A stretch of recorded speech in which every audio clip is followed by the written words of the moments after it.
12 साल की आर्या को कई दिनों से एक ही सपना आता, एक चमकदार महल, हवा में तैरती सीढ़ियां और एक आवाज, मुझे ढूंढो आर्या। आर्या डर भी जाती और आकर्षित भी होती। एक दिन स्कूल से लौटते वक्त उसे जंगल में एक टूटी पुरानी किताब मिली। किताब खुलते ही उजाला फैला और उसी आवाज ने कहा, यात्रा शुरू हो चुकी है। आर्या घर जाते जाते महसूस करती है कि कोई उसका पीछा कर रहा है। पीछे मुड़कर देखती है, काले धुएं जैसी परछाइयां पत्तों के बीच छिपकर घूर रही थीं। किताब रात में खुद खुल जाती है। उसमें लिखा था, पहला द्वार तभी खुलेगा जब दिल सच्चा होगा। और तभी किताब से एक चमकीला नक्शा निकल आया। नक्शा उसे नदी किनारे की एक अंधेरी गुफा तक ले गया। अंदर दीवारों पर चमकती रूनलिपियां थीं, जो आर्या को देखकर जाग उठीं। अचानक हवा घूमी और एक नीला जीव प्रकट हुआ, ज़ेफायर, हवा का संरक्षक। उसने कहा, तुम चुनी गई हो। नूरमहल की किस्मत अब तुम पर है। ज़ेफायर उसे आसमान में तैरती हुई चांदी की सीढ़ियों पर ले गया। हर कदम पर हवा संगीत की तरह गूंजती। ऊपर पहुंचते ही आसमान में तैरता एक विशाल महल दिखा, नूरमहल, जो सोने की रोशनी में चमक रहा था। लेकिन द्वार एक जादुई पहेली से बंद था। महल के बाहर परछाइयां फिर दिखीं। इस बार उनसे एक डरावना चेहरा उभरा, अंधकार जादूगर क्रावेन। वह बोला, किताब मेरी है, बच्ची। महल का द्वार खोलते ही एक कमरा खुला जिसमें हवा से बनी एक तलवार थी।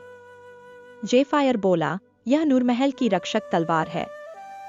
इसे केवल वही पकड़ सकता है जिसका हृदय निर्मल हो। आर्या ने छुआ, तलवार जगमगा उठी। अगला कक्ष समय का था। वहां प्राचीन रेतघड़ियां थीं। हर घड़ी में अलग दुनिया की झलक। एक घड़ी में उसे अपनी मां की तस्वीर दिखी, जो सालों पहले गायब हो गई थी। ज़ेफायर बोला, तुम्हारी मां भी नूरमहल की रक्षक थी। आर्या एक कमरे में पहुंची जहां एक बड़ा दर्पण खड़ा था। उसमें उसका डर, दुख और गुस्सा सब जीवित होकर सामने आ गए। उसे स्वयं को हराकर आगे बढ़ना था। जैसे ही आर्या दर्पण से बाहर आई, क्रावेन ने हमला कर दिया। नूरमहल कांप उठा। हवा में अंधेरा भर गया। आर्या ने हवा की तलवार संभाली। वह छोटी थी, पर साहस बड़ा था। दोनों के बीच बिजली जैसी लड़ाई हुई। क्रावेन का एक शक्तिशाली मंत्र आर्या की ओर बढ़ा। ज़ेफायर ने बीच में आकर उसे झेला और धुएं में बदल गया। आर्या रो पड़ी। उसका एकमात्र साथी चला गया। आर्या महल के सबसे बड़े कक्ष में पहुंची। वहां उसकी मां की मिश्रित छाया दिखाई दी। डरो मत, बेटी। नूरमहल का प्रकाश तुम्हारे भीतर है। क्रावेन ने पूरा अंधकार छोड़ दिया। महल की दीवारें टूटने लगीं। आर्या ने अपनी मां के शब्द याद किए। तलवार को ऊंचा उठाया और उजाले का विस्फोट हुआ। रोशनी ने क्रावेन को निगल लिया। अंधेरा मिट गया। नूरमहल फिर चमक उठा।